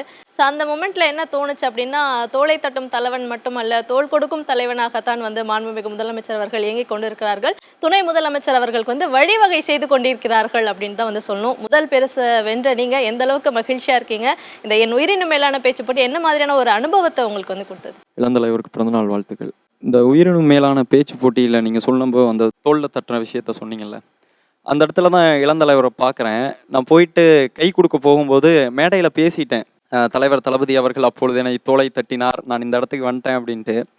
கிட்ட போகும்போது எனக்கு ஒரு பதட்டம், தலைவர் தளபதி உண்மையாக நம்ம தோளை தட்டி விடுவாரா அப்படின்னு. ஆனால் கிட்ட போன உடனே இளந்தலைவர் பக்கத்தில் இருந்துட்டு, அப்பா மேடையில் பேசும்போது தோளை தட்டி விட சொன்னார்ப்பா, தட்டி விடுங்கப்பா அப்படின்னாரு. அந்த இடத்துல தான் இளந்தலைவரை நினச்சி பார்க்குறோம் நாங்கள்லாம். எப்பயுமே ரொம்ப இயல்பாக எளிமையாக பேசக்கூடியவர். அந்த மாதிரி ஒரு தருணத்தில் இளந்தலைவர் அவர்களை நம்ம சந்திக்கிறோம். தலைவர் தளபதியார் அவர்கள் அரசியலுக்கு வரும்போது தலைவர் கலைஞர்கிட்ட இருந்து நான் இந்த பாடத்தை எடுத்துக்கிறேன் அப்படின்னு சொல்லி அவர் எடுத்துக்கிட்டது என்னன்னா, எங்கெல்லாம் நமக்கு அங்கீகாரம் சென்று சேரலையோ அங்கெல்லாம் அவர்கள் கிட்ட இருந்து அந்த அங்கீகாரத்தை பெறணும் அப்படிங்கிற பாடத்தை நான் தலைவர்கிட்ட இருந்து எடுத்துக்கிறேன் அப்படின்னாரு. அதற்கேற்ற மாதிரி தன்னுடைய அரசியல் பயணத்துல முழுக்க தமிழ்நாட்டில் அவர் கால் பதிக்காத இடமே கிடையாது இன்றைக்கு தலைவர் தளபதி அவர்கள். அந்த பாடத்தை அப்படியே இன்றைக்கு இளந்தலைவர் அவர்கள் எடுத்துக்கிட்டு அவருக்கு யாரெல்லாம் வந்து இவர் எதன் அடிப்படையில் நீங்கள் வந்து அரசியலுக்கு இன்னைக்கு வந்தார், எதன் அடிப்படையில் இந்த பொறுப்பை கொடுத்தீங்க அப்படின்னு யாரெல்லாம் கேள்வி எழுப்பினார்களோ அவர்களெல்லாம் இன்னைக்கு வியந்து பார்க்குற அளவிற்கு அவர் வந்து அவருடைய அங்கீகாரத்தை பெற்றிருக்கிறாரு. இப்போ அதுக்கு எடுத்துக்காட்டாக எடுக்கணும்னா, திமுக நிறைய தலைவர்களை கடந்து வந்திருக்குது. தந்தை பெரியார் தனது வாழ்நாள் இறுதி வரையில் சனாதனத்தை வேறு இருக்கணும் அப்படின்னு துடித்தவர். இன்றைக்கு இளந்தலைவர் அவர்கள் சனாதன ஒழிப்பு மாநாடுகளில் பேசிகிட்டு இருக்கிறாரு. சனாதனத்தை தொடர்ந்து ஒழிப்போம்னு குரல் கொடுத்துக்கிட்டு இருக்கிறார். அதற்கு பின்பாக வந்த பேரறிஞர் அண்ணா அவர்கள் தனது வாழ்நாள் இறுதி வரையில் மாநில சுயாட்சியை பெற வேண்டும், இந்தியா என்பது ஒரு நாடு கிடையாது, இந்தியா என்பது ஒரு ஒன்றியங்களின் கூட்டமைப்பு, அதில் இருக்கிற தமிழ்நாட்டிற்கு தனியுரிமை வேணும், சுயாட்சி கேட்டார். இன்றைக்கு அதே மாதிரி இளந்தலைவர் அவர்கள் 29 பைசா அப்படின்னு சொல்லி மாநில சுயாட்சியை கேட்டுக்கிட்டு இருக்கிறாரு. அதற்கு பின்பு வந்த தலைவர் கலைஞர் அவர்கள் இன்னும் போய் எங்கெல்லாம் வாய்ப்புகள் சென்றடையிலையோ அதை தேடி தேடி அங்கெல்லாம் வாய்ப்புகளை கொண்டு போய் சேர்த்தவர் தலைவர் கலைஞர். எடுத்துக்காட்டாக எடுத்துக்கணும்னா அருந்ததியர்களுக்கு சமுதாயத்திற்கு 3% இடஒதுக்கீடு தராரு. அதை இடஒதுக்கீடு தரும் பொழுது அவர் பேசிய வார்த்தைகள், கையில் மலமல்லுவோர் தலைவிதி மாற்றிட, கையில் மலமல்லுவோர் தலைவிதி மாற்றிட உள் இடஒதுக்கீட்டு கொள்கையை தலையில் தூக்கி வைத்து ஆடுகிறேன் நான் அப்படின்னு சொன்னார் தலைவர் கலைஞர் அவர்கள். அப்போ வாய்ப்புகள் எங்கெல்லாம் போய் சேரலையோ அங்கெல்லாம் தேடி தேடி வாய்ப்புகளை கொண்டு போய் சேர்க்கணும். இளந்தலைவர் முதலமைச்சர் கோப்பையை அறிவிக்கிறார். கடைக்கோடி வரையில அவர்களுக்கு இன்னைக்கு அந்த வாய்ப்புகள் சென்று சேருது. இந்த இயக்கம், திராவிட இயக்கம் எப்படி இருந்த சமுதாயத்தை இன்னைக்கு எப்படி மாற்றி இருக்கிறது அப்படிங்கிறத இளைஞர்கள்ட்ட கொண்டு போய் சேர்க்கணும் அப்படின்னு தொடர்ந்து களமாடி கொண்டிருக்கிறவர்கள் இளந்தலைவர் அவர்கள். அதனால தான் எந்த கட்சியிலையுமே இல்லாமல் பயிற்சி பாசறை கூட்டங்களை நடத்தி இந்த திராவிட இயக்க வரலாற்றையும் திராவிடம் நமக்கு என்ன செஞ்சது அப்படிங்கிறத கடைகூடி வரையும் கொண்டு போய் சேர்த்துட்டு இருக்கிறாரு. அந்த வகையில் அப்படிப்பட்ட ஒரு பயிற்சி பாசறை கூட்டத்தில் இருந்து அதை கற்றுக்கிட்டு பேசி ஒரு அங்கீகாரம் பெற்றிருக்கிறேன். அவ்வளோதான். இதில் இன்னும் நிறைய படிக்க வேண்டி இருக்கு, நிறைய கற்றுக்கணும். என்னோட பேர் ஷாம்பவி. ஆனால் சேப்பாக்கம் திருவல்லிக்கேணியில் இருக்கிற ஒரு திருநங்கை தான். என்ன விஷயம்னா, நாங்கள் அவரை ஒரு அமைச்சராகவோ ஒரு சட்டமன்ற உறுப்பினராகவோ நாங்கள் பார்க்குற அளவுக்கு அவர் எங்ககிட்ட ஒரு தூரமாக இருக்கிற மாதிரி தெரியாது. அமைச்சராக பார்க்கல, எங்கள் குடும்ப உறுப்பினராக பார்க்குறோம். எதனால் சொல்கிறேன்னா, ஒரு சட்டமன்ற உறுப்பினரோட அலுவலகம் எப்படி இருக்குன்னா, எந்த நேரமும் பரபரப்பாக இருக்கும். ஒரு காவல்துறை அதிகாரிகள் இருப்பாங்க. ஏன்னா இப்போ அவர் துணை முதலமைச்சர் இல்லைங்களா, அப்போ அந்த சட்டமன்ற உறுப்பினரோட அலுவலகம் எப்படி இருக்கும், எதுவுமே இருக்காது. ஒரு அமைதியான, நான் நேராக உள்ளே போகலாம், பக்கத்துலேயே போயிட்டு எனக்கு இது இல்லை அது இல்லைன்னு கேட்டு நான் மாட்டிட்டு வெளியே வந்துகிட்டே இருக்கலாம். நீங்கள் ஏன் உள்ளே போகிறீங்கன்னு கூட கேட்க மாட்டாங்க. அந்த மாதிரியான ஒரு சட்டமன்ற உறுப்பினரோட அலுவலகம் எங்கள் தொகுதியில் மட்டும்தான் இருக்குது. உள்ளே போன உடனே எங்குமே பார்க்காத ஒரு ஆஃபீஸு சட்டமன்ற உறுப்பினர் அலுவலகம் சேப்பாக்கம் திருவல்லிக்கேணியில் இருக்கும். உள்ளே போன உடனே இந்த பக்கம் பொதுமக்களுக்கான மனு பெட்டி இருக்கும், இந்த பக்கம் அதே ஒரு அலுவலகத்தில் புகார் மனு பெட்டியும் இருக்கும். இங்கே ஏதாவது தப்பு நடந்தாலும் பண்ணுங்கள், உங்களுக்கு தேவைனாலும் சொல்லுங்கன்ற ஒரு என்ட்ரன்ஸ்லேயே அது 2 இருக்கும். பரவாயில்ல, நம்மளுக்கு தெரிஞ்சும் இதில் பண்ணலாம், தெரியாதாலும் யார் மேலாம் கம்ப்ளைண்ட் இருந்தாலும் தைரியமாக இதில் பண்ணுங்கன்னு ஒரு புகார் மனு பெட்டி வச்சுருக்கேன். ஒரே ஒரு சட்டமன்ற அலுவலகம் நம்மளுடைய அண்ணா ஆஃபீஸில் மட்டும்தான். நான் சேப்பாக்கம் திருவல்லிக்கேணியில் சின்ன வயசில் இருந்துகிட்ருக்கேன். நான் ஸ்டேடியத்து பக்கம் போவேன் கிரிக்கெட் ப்ரோக்ராம் நடக்கும்போது. ஒரு திருநங்கை மக்கள் இருக்கும் பொழுது எல்லா ஆம்பளை பிள்ளைங்களும் பொம்பளைங்களும் ஒரு டிஷர்ட் போட்டு ஒரே கோலாகலமாக இருக்கும். அதை பைக்கில் போகும்போது வேடிக்கை பார்த்துட்டு தான் போவேன். வாழ்க்கையில் முதல் முறை நான் அந்த ஸ்டேடியத்தில் மேட்ச் பார்க்க போனேன். தொகுதியில் இருக்கிற எல்லா பிள்ளைங்களையும் ஸ்கூல் பிள்ளைங்க இல்லை விளையாடுற பிள்ளைங்களெல்லாம் அண்ணன் கூப்பிட்டு போனார். நம்மளையும் கூப்பிட்டு போவாருன்னு ஒரு எதிர்பார்ப்பில் இருக்கும்போது அண்ணா ஆஃபீஸ்லேருந்து வாங்க நீங்கள் மேட்ச் பார்க்குறதா இன்ட்ரெஸ்ட் இருந்தால் வந்து பாருங்கள் அப்படின்னு சொன்னேன். என்னவோ போவோம், டிக்கெட் வாங்குவோம், பார்ப்போன்னு தான் பார்த்தோம். முன்னாடி வரிசையில் உட்காந்து அந்த ஸ்டேடியத்தை ஃபஸ்ட் டைம் பார்க்குறேன். மேட்ச்னா என்னென்னு தெரியாது, பார்த்துருக்கோம், கேள்விப்பட்டிருக்கோம். ஆனால் இன்ன வரைக்கும் நான் மேட்ச்ன்ற பார்க்குற ஒரு உணர்வு பூர்வமாக பார்த்ததுன்னா அண்ணாவுடைய அந்த ஆஃபீஸ்லேருந்து என்னை கூப்பிட்டு போகும்போது தான். எனக்கு ஒரு உறுப்பினர் கார்டு கூட கிடையாது, ஆனால் நான் அண்ணனை பற்றி பேசுகிறேன்னா எத்தனை நலத்திட்டத்தில் நான் ஒரு பயனடைஞ்சிப்பேன். இப்போயும் ஒரு பொங்கல் பண்டிகையாக இருக்கட்டும், தித்திக்கும் தீபாவளியாக இருக்கட்டும், ஒரு குடும்ப உறுப்பினர் என்ன சந்தோஷமாக இருப்பாங்களோ அதெல்லாம் நாங்கள் அடைஞ்சிட்ருக்குறோம். அந்த தொகுதியில் இருக்கிறதுக்கு எங்களுக்கு ரொம்ப பெருமையாகவும் இருக்குது. வணக்கம், என் பேர் வெற்றி, ஜிஎஸ் வெற்றி. நான் ஒரு சின்ன குட்டி நடிகர் தமிழ் சினிமாவில். அண்ணன்கிட்ட போய் உதவி கேட்டேன், எனக்கு ஒரு வீடு கொடுங்க ஐயா அப்படின்ட்டு. அண்ணன் உடனே கண்டிப்பாக செய்கிறேண்ணா, எங்கே வேணும் உங்களுக்கு அப்படின்னு கேட்டார். கேட்ட உடனே அண்ணன் என்ன கேக்கினர் பயிரில் தான் நான் கேட்டுட்ருக்கேன், எனக்கு உதவி பண்ணுங்கண்ணா. ஒன்றும் கவலைப்படாதுண்ணா, நான் இருக்கேன், பயப்படாதீங்க, கண்டிப்பாக முடிச்சிடறேன் அப்படின்ட்டு உடனே செஞ்சு கொடுத்தாரு அண்ணன். அதுக்காக மகிழ்ச்சியோட நன்றி தெரிவிச்சுக்கிறேன் அவருக்கு. இந்த பிறந்தநாள் அவருக்கு வாழ்த்தும் தெரிவிச்சுக்கிறேன். தாயே தமிழே, என் முதல் வணக்கம் உனக்கு. மேடையில் வீற்றிருக்கும் அனைத்து நல்ல உள்ளங்களையும் வணங்குகிறேன். முதல்ல விளையாட்டு என்றாலே எல்லாருக்கும் ரொம்ப பிடிக்கும். ஒரு மாணவர்களுக்கு அதுவும் விளையாட்டுனா ரொம்ப பிடிக்கும். விளையாடும் போது நம்மளுடைய கவலைகளை மறப்போன்றது நம்ம எப்பவுமே மறந்துடக்கூடாது. ஸோ அதுபோல் எல்லாரும் சொன்ன மாதிரி முதலமைச்சர் கோப்பையில் வந்துட்டு மாவட்ட அளவில் வந்துட்டு 29 விளையாட்டில் 5 பிரிவுகளை நடத்தியிருக்காங்க.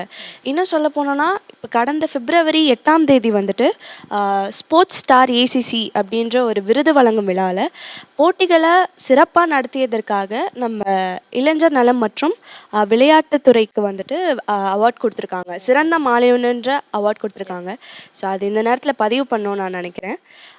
இன்னும் சொல்ல போனோன்னா உதாரணத்துக்கு என்னை எடுத்துக்கோங்க. ஸோ நான் சொன்னேன் இல்லையா, எல்லோரும் ஒவ்வொரு ஸ்டூடெண்ட்ஸ்க்கு வந்துட்டு விளையாட்டுனா ரொம்ப பிடிக்கும். எனக்கும் அப்படி தான், விளையாட்டுனா எனக்கும் ரொம்ப பிடிக்கும்.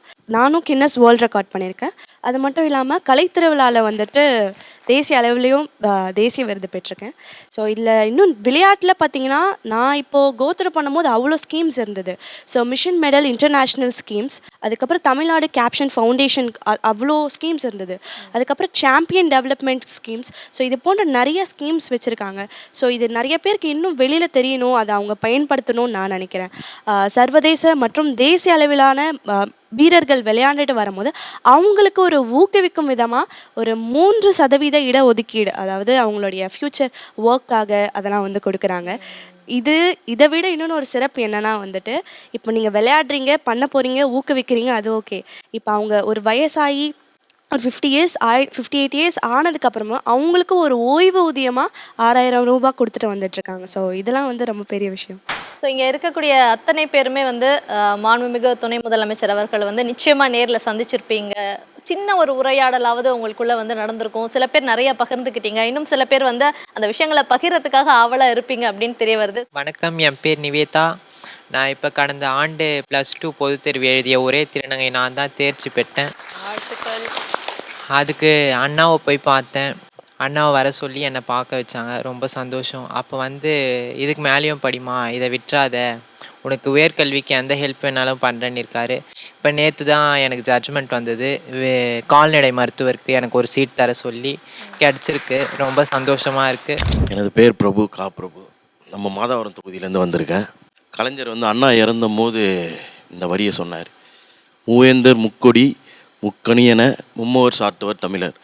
அவர் வாழ்ந்த தமிழ் வாழ்வுக்கு 3 எழுத்து, இந்த வாழ்விற்கு அடிப்படையாம் அன்பிற்கு 3 எழுத்து, அன்புக்கு துணை நிற்கும் அறிவுக்கு 3 எழுத்து, அறிவார்ந்தோர் இடையில் எல்லாம் காதலுக்கு 3 எழுத்து, காதலர்கள் பூட்டி நின்ற கடும் வீரமும் 3 எழுத்து, வீரம் விளைக்கின்ற களம் 3 எழுத்து, அக்களத்தில் நம்ம எல்லாம் ஊக்குவிக்கும் அமைதிமிகு அண்ணா 3 எழுத்து, அமைதிமிகு அண்ணா 3 எழுத்து.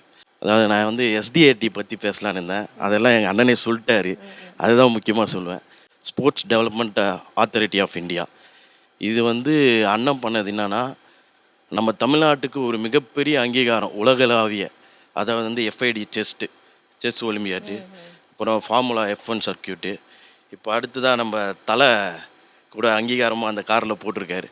அந்த மாதிரி ஸ்போர்ட்ஸ் டெவலப்மெண்ட், அதாவது ஒரு சாமானியனும் CM டிராஃபி மூலமாக அதே மாதிரி சொல்லியிருந்தாங்களே, அந்த கிட்டு கொடுத்தாங்கன்ட்டு. நான் வந்து நல்லூர் ஊராட்சி, அந்த மாதிரி ஒரு ஊராட்சிக்கும் திருவள்ளூர் மாவட்டத்தில் அந்த 10 கிட்டு, அதாவது ஒரு ஊராட்சினா அதில் 10 கிட்டு இருக்கும். அது வந்து ஒவ்வொரு கிராமத்துக்கும். இப்போ கிரிக்கெட் பேட்னா அது ஒரு இதுக்கு போகும், வாலிபால்னால் அது ஒரு ஊருக்கு போகும்.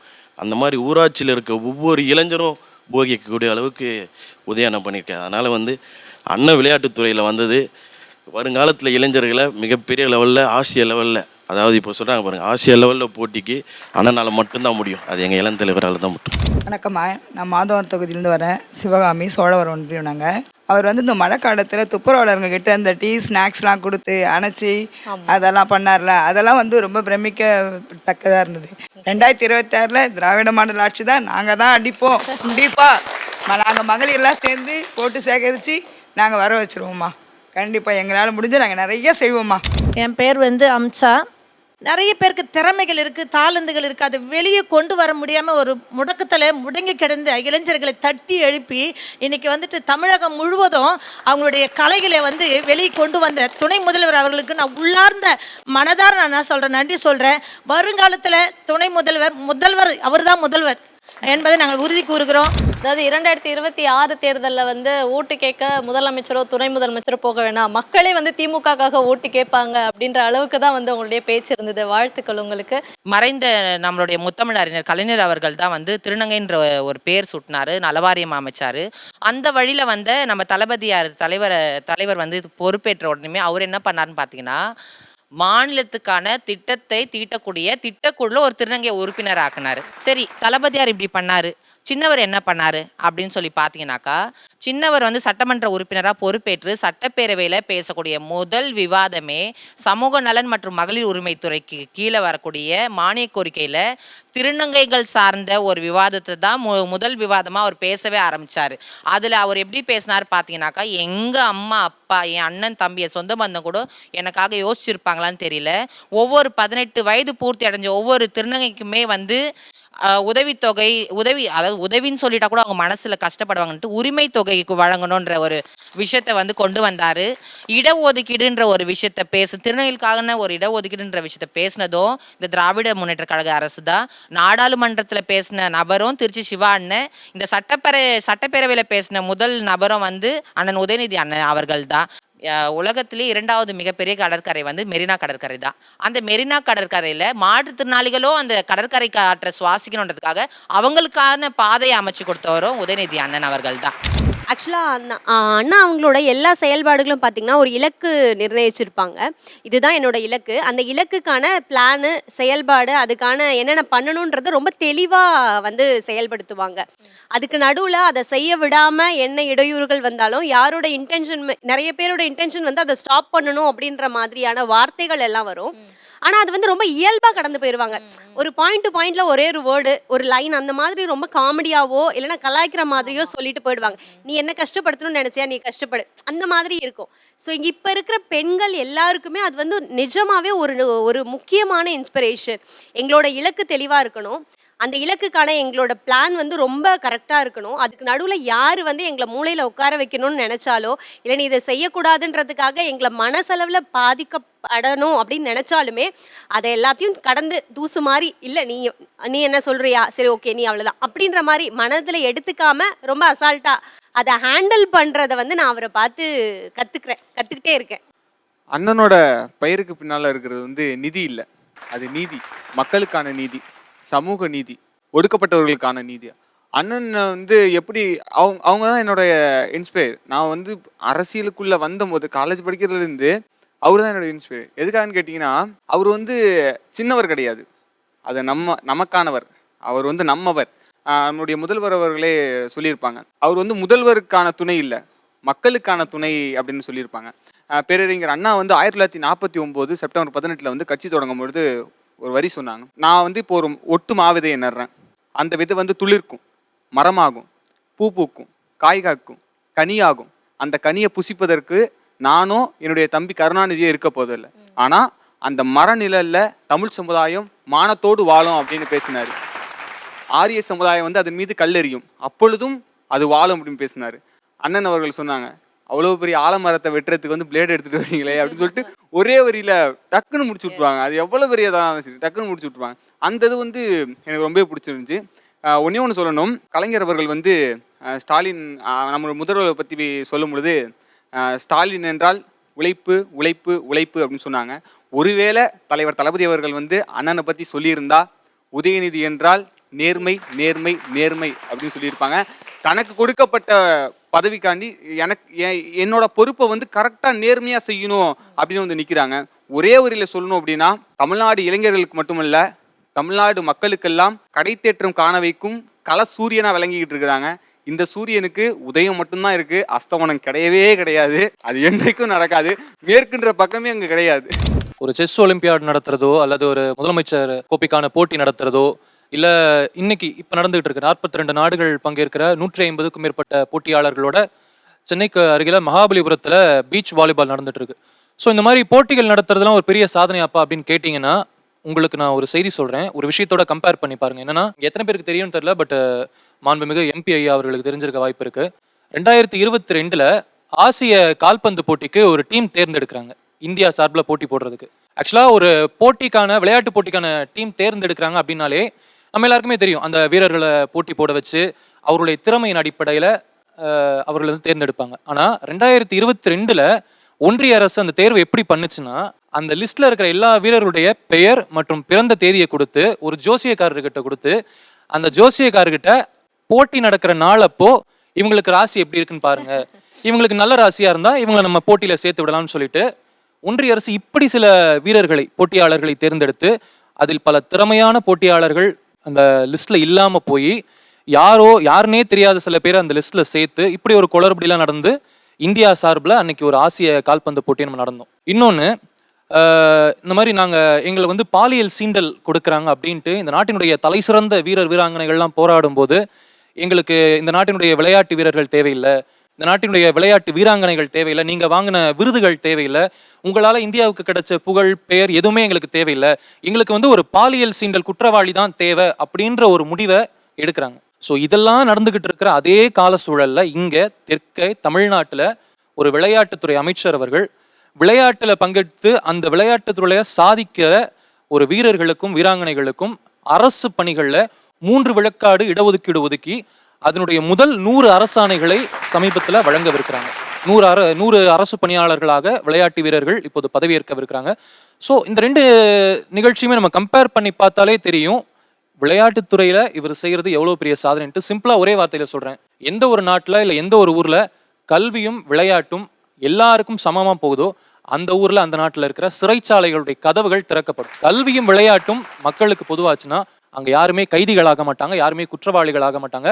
இது ஒரு விளையாட்டுத்துறை சார்ந்த சாதனையாக பார்க்கறத விட ஒரு உளவியல் சார்ந்த சாதனை. இந்த நாட்டினுடைய குற்றவாளிகளையும் குற்ற சம்பவங்களையும் குறைப்பதற்கு இது ஒரு வகையில் உதவும். இது ஒரு தொலைநோக்கு பார்வையாக நான் பார்க்குறேன். அவருடைய பாசம் இந்த அவையில் இந்த கூடியிருக்க எல்லாருக்கிட்டையும் ஒரு தரப்பு அந்த மகளிர் பேசும்போது சொல்கிறாங்க தம்பின்றாங்க, திருநங்கை சகோதரி பேசும்போது அண்ணன்றாங்க, நாங்கள் பேசும்போது அண்ணன் ஒரு உணர்வோடு பேசுகிறோம், சட்டமன்ற உறுப்பினர் நாடாளுமன்ற பேசும்போது அவங்க ஒரு பாசப்பிணைப்போடு பேசுகிறாங்க. இளம் தலைவரை இது வரைக்கும் பார்த்தவங்க இன்றைக்கி அவர் எத்தனையோ மாவட்டங்களுக்கு செல்கிறாரு, அந்த பார்க்கும்போது அந்த சகோதரிகளுடைய புகைப்பட முகநூலில் பார்க்கும்பொழுது உணர்வு நிறைந்து பேசுகிறார். அவரை பார்க்க நினைக்கிற பார்த்தவர்களுடைய நிதயங்களில் உள்ளங்களில் பாசத்தலைவராய் நெஞ்சமெல்லாம் நிறைந்திருக்கிற ஒரு தலைவராக இருக்கிறாரு. அதை எப்படி சொல்றதுன்னா எல்லா மேடைகளிலும் அவர் பேசிக்கொண்ட உரிமைகள் எடுத்துக்கிறார். மறைந்த சகோதரி அனிதாவை பற்றி பேசும்போது தங்கை அனிதான்றார். எங்களை பற்றி நாங்கள் பேச போகிறோன்றத அவருடைய முகநூல் பதிவில் போடுறாரு. நான் யாரும் கிடையாது, எங்கள் அப்பா ஒருத்துக்கு திமுகவில் ஒரு பெரிய அரசியல் பிரமுகர் கிடையாது, ஆனால் ஒரு சாதாரண ஒரு தண்டனை ஒரு இளைஞனை போடும்போது தம்பி சந்தோஷ் ஜெயின் போடுறாரு. அந்த பாச உணர்வு தான் இளந்தலைவர்கிட்ட எங்களுக்கு பிடிச்சது. இளந்தலைவர்கிட்ட ரொம்ப பிடிச்சதுன்னா 2 விஷயம். ஒன்று, எங்கெல்லாம் திறமை இருக்கோ அதையெல்லாம் கொண்டு வந்து வெளிச்சத்துக்கு கொண்டு வர்றாரு. நான் வந்து எங்கள் வீட்டில் வெறும் கலைஞரை நினச்சிக்கிட்டு, எங்கள் குடும்பமே வந்து திமுக, வெறும் கலைஞரை நினச்சிக்கிட்டு இருந்த ஒரு குடும்பத்தில் இருக்கிறவனை வெளியே கொண்டு வந்து இன்னைக்கு இந்த இடத்துல உட்கார வச்சிருக்கிறது அந்த இளந்தலைவரால் தான் முடியும். அடுத்து என்ன விஷயம்னா அவரோட உழைப்பு. அவர் மிகப்பெரிய உழைப்பாளி. காலையில் ஒரு மாவட்டத்தில் இருக்கிறாரு, மதியம் ஒரு மாவட்டத்தில் இருக்கிறாரு, சாயங்காலம் பார்த்தா ஒரு மாவட்டத்தில். அவருடைய பணி தொடர்ந்து நடந்துக்கிட்டே இருக்குது. தலைவர் கலைஞரை போல பேசக்கூடிய ஒரு ஆற்றல் அவர்கிட்ட இருக்குது. நான் அவரை மாதிரி பேசணும்னு எனக்கு ரொம்ப ஆசை. தேர்தலை எப்படி கையாளுறது அப்படின்றா அவருடைய தேர்தல் கையாள்வதே அவர் ரொம்ப வித்தியாசமாக இருக்கும். திடீர்னு ஒரு கல் எடுத்துகிட்டு வந்துட்டு ஒன்றிய அரசு என்ன தெரியுமாம்மா செஞ்சுருக்குது, இதுதான் செஞ்சுருக்குது பாருங்க அப்படின்னு காட்டுறதா இருக்கட்டும். ஒரு ஃபோட்டோ எடுத்துகிட்டு போய் மக்கள்கிட்ட காட்டி இது யாருன்னு தெரியுதுங்களா, முன்னாடி முதலமைச்சர் இவர் தான் அப்படின்னு காட்டுறதா இருக்கட்டும். ஒரு முட்டையை எடுத்துகிட்டு வந்துட்டு காட்டிட்டு எல்லாரும் வியந்து பார்ப்போம், என்னடா முட்டையை காட்டுறாரு அப்படின்னா, நீட் தேர்வில் எம்பிபிஎஸ்க்கு அடுத்து மருத்துவ உயர்கல்வி படிப்பு எவ்வளோதான் அப்படின்னு காட்டுவார். இந்த மாதிரி அவருடைய பேச்சுக்கள். தலைவர் கலைஞர் தான் சொல்லுவார், என்னை யாராலையும் அடிக்க முடியாது, நான் திருப்பி அடித்தா தாங்க முடியாது அப்படின்னு சொல்லி சிரிப்பார். இந்த மாதிரி தக் லைஃபான ரிப்ளைலாம் வந்து தலைவர் தான் கொடுப்பாரு. அதுக்கடுத்து வந்து அண்ணன் இளந்தலைவர் தான். என்ன ஒரு மிகப்பெரிய வரலாற்று குடும்பத்திலிருந்து ஒரு மரியாதை எல்லாம் பேசுகிறாரே அப்படின்னு சொல்லிட்டாங்க. இளந்தலைவர் அடுத்து அப்படியே பத்திரிகையாளரை சந்தித்து மரியாதையோடையே கேட்குறேன், மாண்புமிகு நிதியமைச்சர் அவர்களே எங்களுக்குன்னு கொடுக்க வேண்டிய நிதியை கொடுங்க அப்படின்னு கேட்குறேன் அப்படின்னு சொல்லியிருப்பாரு. அந்த மாதிரி இந்த தக் லைஃப் ரிப்ளை ஒவ்வொருத்தர் ஒரு செய்தியாளர்கள் வந்து ரொம்ப ட்விஸ்டடாக ஒரு கொஷின் கேட்கும்போது கூட அவர் இயல்பாக அதை கடந்து போயிடுவார்.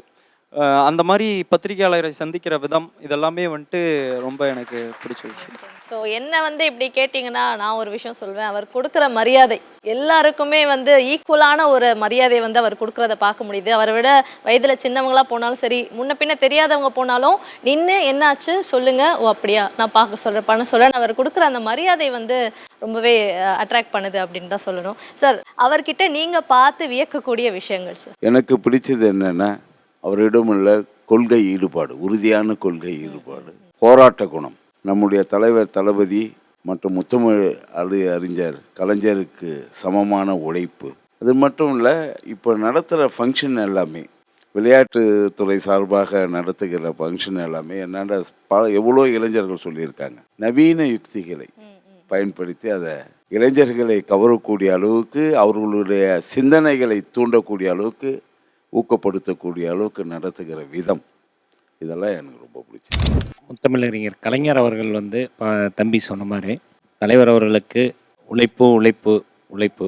உதயானன்னா நம்பிக்கை நம்பிக்கை நம்பிக்கை. ஒரு நம்பிக்கையான தலைவர். நெப்போலியன் சொல்லியிருப்பார், ஒரு சிங்கத்தின் தலைமையில் நம்ம வழி நடந்தால் எந்த பயம் இல்லைன்னு. நம்ம இளைஞர்களுக்கு அண்ணன் வாயிலாக சொல்கிறது, நானே என்னோட அனுபவத்தில் சொல்கிறது, ஒரு சிங்கத்தின் தலைமையின் கீழே இளைஞரணி, திமுக இளைஞரணி செயல்பட்டுக்கிட்டு இருக்குது. தைரியமாக நீங்கள் வாங்க.